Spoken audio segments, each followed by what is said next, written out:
السلام علیکم ورحمۃ اللہ وبرکاتہ۔ جن حضرات نے چینل کو سبسکرائب نہیں کیا تو سبسکرائب کر کے بیل بھی لازمی دبایا کریں تاکہ فوراً پتہ چل سکے کون سا وظیفہ آ چکا ہے اور پھر بعد میں آپ لوگ آرام سے دیکھ سکیں۔ جزاک اللہ خیر۔ بسم اللہ الرحمن الرحیم۔ السلام علیکم ورحمۃ اللہ وبرکاتہ۔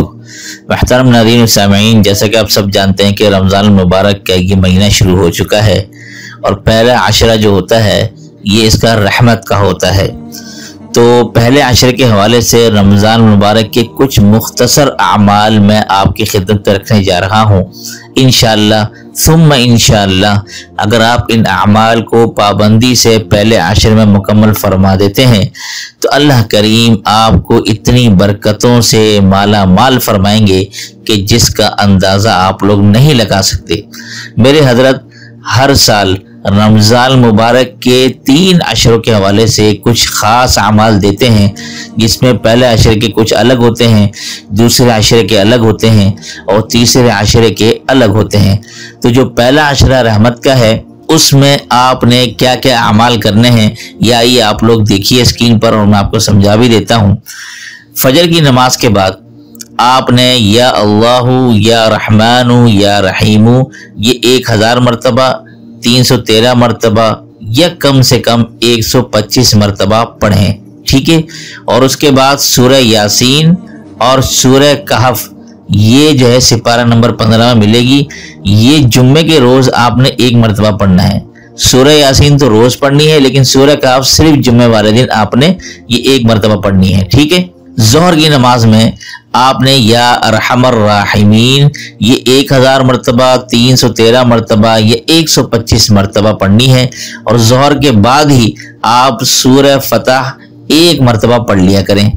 اور عصر کی نماز کے بعد آپ نے یا قدوس یا فتاح یہ 1000 مرتبہ 313 مرتبہ یا کم سے کم 125 مرتبہ پڑھ لیں، اور اسی کے بعد سورہ رحمان یہ 1 مرتبہ پڑھ لیا کریں۔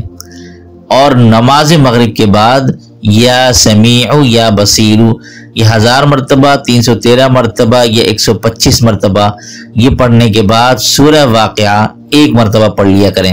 اب بعد نماز عشاء اور تراویح یا حکیم یا باعث یہ 1000 مرتبہ 313 مرتبہ یا 125 مرتبہ اور اس کے بعد سورۃ الملک یہ 1 مرتبہ آپ نے پڑھنی ہے، ٹھیک ہے؟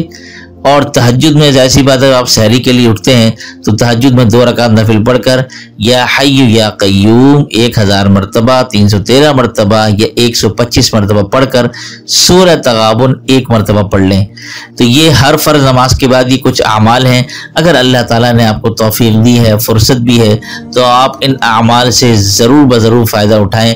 انشاءاللہ ثم انشاءاللہ یہ جو آپ اعمال کریں گے یہ آپ کے رائیں گے نہیں جائیں گے، بلکہ کہیں نہ کہیں اس کا فائدہ آپ کو مالی طور پر، روحانی طور پر، جسمانی طور پر آپ کو دیکھنے کو ملے گا۔ آپ ان اعمال پر ضرور عمل کیجئے گا، انشاءاللہ آپ کو بہت فائدہ ہوگا۔ اور میں آپ سب کے لیے جو اس پر عمل کرے ان سب کے لیے تہ دل سے دعا کرتا ہوں کہ اللہ کریم ان اعمال کی برکت سے ان کو خوب برکتوں سے، نعمتوں سے مالا مال فرمائے، آمین یا رب العالمین۔ وآخر دعوانا ان الحمد للہ رب العالمین۔